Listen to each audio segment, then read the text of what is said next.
Hey everyone, welcome back to Next Gen Science. Today, we're diving into the 2016 Japanese adventure comedy, Movie Survival Family. Before we dive into the plot, I hope you're all having an amazing day. Let's not waste any time. Let's jump right into the story. The story begins in contemporary Tokyo. The Suzuki family lives in a high-rise building and cannot imagine life without gadgets and electrical appliances. The head of the family, named Yoshiyuki, is an office worker who likes to relax after work in front of the TV. His wife, named Mitsu, is afraid to butcher the live fish that her father sent her from the village. The family is not accustomed to such food. Their daughter, Yui, spends a lot of time texting with her friends, and their son, Kenji, is constantly listening to music on headphones. Mitsu asks her husband to take a break from the TV and talk to the children, because they spend all their time on the phones and computers and do not live in real life. But instead, a tired Yoshiyuki goes to sleep. The next morning, the man wakes up and cannot understand what time it is. His alarm clock was out of order, as was every clock in the house. The whole apartment has no electricity. The food in the refrigerator has deteriorated. Children are horrified to realize that their gadgets do not work. Nevertheless, all family members gather for their own business. The elevator in the house does not work, so they have to go down the stairs. Yoshiyuki wants to take the subway to work, but there are no trains. Cars and buses also broke down, but no one knows why. Bicycles are now the only means of transportation available to people. Neighbors tell Mitsu that this is the first power outage in 20 years. Rumor has it that the entire area is de-energized, so the women decide to stock up on candles and food. Yoshiyuki comes to work on foot. Here too there is no light, so not a single computer turns on. The entire building is de-energized. Yui's school and Kenji University have the same situation. Mitsu comes to the supermarket. She picks up a cart full of candles and water and gets in a huge line at the checkout. It is impossible to pay by card here, and not a single ATM works. Yoshiyuki's colleagues have been hoping all day that the light will come soon, as they are completely helpless without electricity. On the way home, Yoshiyuki decides to buy a bicycle just in case. In the evening, the family dine by candlelight. They can't wash properly before going to bed because the water pump doesn't work without electricity. Luckily, Mitsu managed to get a full bath of water. The woman goes out onto the balcony and admires the stars, which are visible this night better than ever. Soon the whole family joins her. They had never looked at the sky together before. The morning of the third day comes without electricity. Mitsu has to wash clothes with her hands in a basin. Yoshiyuki's chief asks all employees to stay at home until power is restored. He believes that now the most important thing is to survive. Yoshiyuki doesn't believe it's dangerous to stay in Tokyo. He asks the chief for additional explanations and runs out into the street after him. The boss has already gathered his family and goes with them in search of drinking water. Mitsu arrives at the pumping station with empty bottles. A large crowd has gathered here. Workers go out to people and report that there is no more water. Swearing and panic begin. Meanwhile, Yoshiyuki drives up to the bank for cash. People push in a huge queue and behave aggressively. Yoshiyuki is kicked in the nose and runs out of the crowd and tries to stop the bleeding. On the seventh day, supermarket shelves are empty. Children stop going to school. A meeting of tenants is held outside the Suzuki family's house. People do not understand what is happening in the world and whether electricity is supplied to other cities. One neighbor believes that if food and water supplies are not replenished, then Tokyo will soon die out. However, others decide that they need to wait another month without leaving their apartments, because the marauders are just waiting for this. Most of the neighbors treat those who run away from Tokyo with contempt.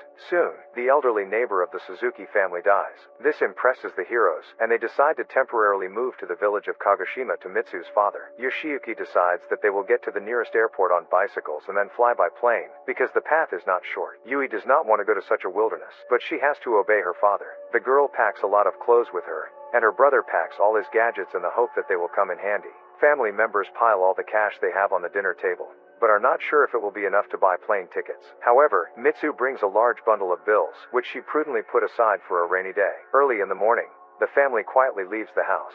They try not to attract the attention of neighbors. Yoshiyuki reproaches his daughter for being unfit for life, while the girl believes that her father is the most unfit among them. The family only has 3 bikes, but they somehow manage to fit in and hit the road. Mitsu says that the children lack their father's attention, and hopes that Yoshiyuki will be able to make up for everything during the trip. The family stocks up on water at a huge price, 2,500 yen per bottle. They sit down to have lunch and see a man fishing on the lake. This process triggers Yui's gag reflex. Soon the family arrives at the airport, but the planes do not fly, and the police drive people away from the fence. An angry mob attacks the police.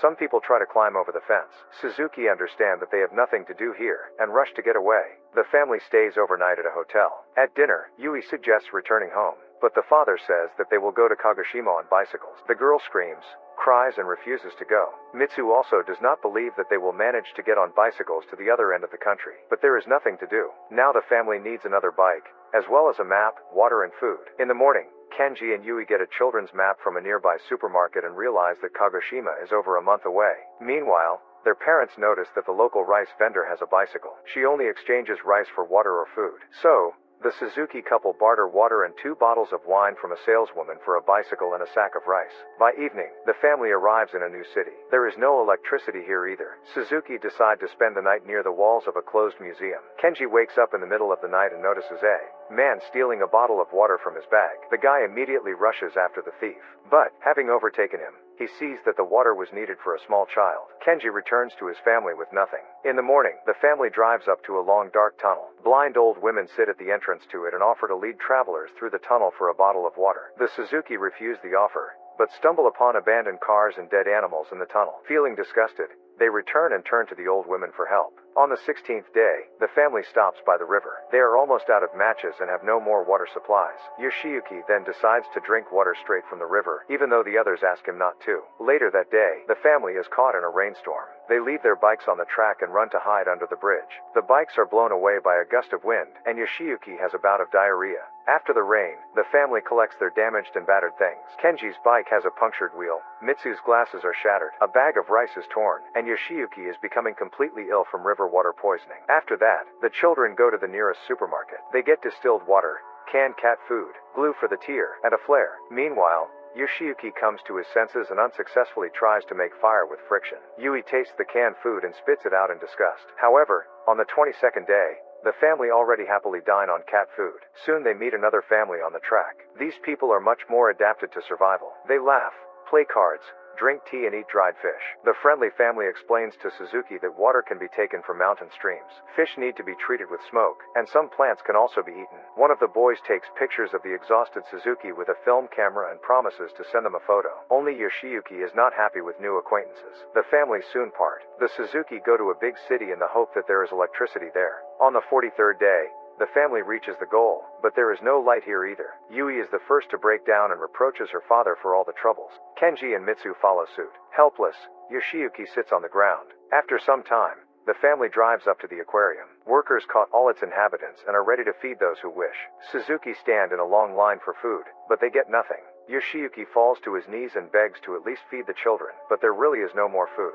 On the 67th day, the family arrives at a distant village. They make a stop and spot a pig in the middle of a field. The Suzuki immediately start chasing, and after several failed attempts, Yoshiyuki manages to kill the pig, but no one knows how to butcher it. Just then, an elderly farmer named Takana-san approaches them and finishes off the pig himself. After that, he brings the family to his house. Here Suzuki can finally drink. The man explains that the pigs have run away from the farm and asks Suzuki to help catch them. For this, he will allow them to stay in his house. The unfortunate family agrees to everything. Takana-san feeds them a hearty meal. Yui eats pork and cries from hunger. Afterwards, the family, in disgust, helps the farmer butcher the pig. But soon they get used to it, and things go smoothly. Suzuki work all day, and in the evening they finally bathe in the bath, experiencing indescribable pleasure. Takana-san gives them clean clothes and settles in for the night. At night, Mitsu takes her husband by the hand, which means that she is ready to forgive him all the old grievances. A week later, Suzuki already feel confident in the village. They help Takana-san in everything, and he invites the family to stay with him for good.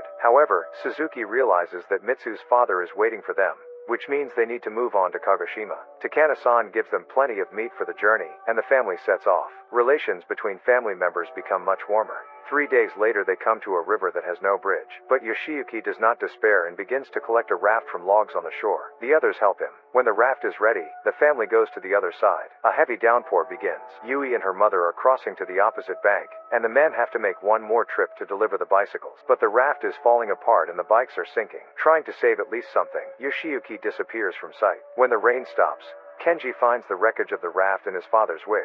Everyone understands that Yoshiyuki is dead. The 94th day is coming. The surviving Suzuki follow the tracks towards Kagashira. Mitsu falls behind the children and mourns her husband. She even refuses food. Yui is eating pork and notices a stray dog. She treats the animal with meat, and soon the family is overtaken by a whole flock of hungry stray dogs. They attack Mitsu's backpack with a roar. The woman tries to fight back, but stumbles and rolls down the slope. Children rush to help their mother and see that she has broken her leg. Overcoming the pain, Mitsu tries to move on, but the pack of dogs again comes at the family with a hungry roar. Suzuki understand that they are about to be eaten, and from helplessness they sit right on the rails. But then the whistle of a locomotive is heard nearby. The train scares the dogs away and stops right in front of Suzuki. Then the family continues their journey with the breeze. The train has water, food, and even a doctor who puts a cast on Mitsu's leg. Everything is getting better, but, remembering their father, the children cry inconsolably. Meanwhile, Yoshiyuki wakes up on the river bank. He himself does not understand how he survived. The exhausted man manages to get to the field next to the railroad. He is sitting, leaning on the tractor, when he suddenly hears the sound of the wheels of a steam locomotive. Yoshiyuki doesn't have the strength to jump to his feet and get attention. Then he remembers the signal flare that he had in his pocket all this time. The man lights the rocket and the family spots him from the train window. Suzuki asks to urgently stop the train and run to their father. Now the whole family is together. Yoshiyuki throws away his wig and decides to start a new life. His family becomes more friendly and perceives all troubles with laughter. On the 108th day, the Suzuki finally arrive at the coastal village of Kagoshima. Here they are happily greeted by Mitsu's father. After 2 years and 126 days, the men have already learned how to fish like avid fishermen. Yui becomes a wonderful seamstress, and Mitsu helps her father grow tomatoes. Suzuki live happily without frills. Early in the morning, Yoshiyuki wakes up to strange sounds. He goes into the pantry with old things and finds a clock on which the alarm went off. Immediately, the radio starts to work, and the lights are lit. Suzuki can't believe their eyes. Some time later, the family returns to Tokyo. Life is buzzing here. Presenters from the screens broadcast that 2.5 years ago, for an unknown reason, there was a global power outage across the planet. Under this transmission, Yui is going to a sewing circle, and Mitsu is preparing soup with meatballs and fried fish. Suzuki found a balance between the benefits of civilization and the useful simple joys of life. When the whole family gathers on the threshold of the house, the postman brings them the photograph taken with a film camera. In the photo, Suzuki stands hungry and shabby in the middle of the highway on the way to Kagoshima. Make sure to subscribe and turn on notifications so you can watch more videos like this. Thanks for watching.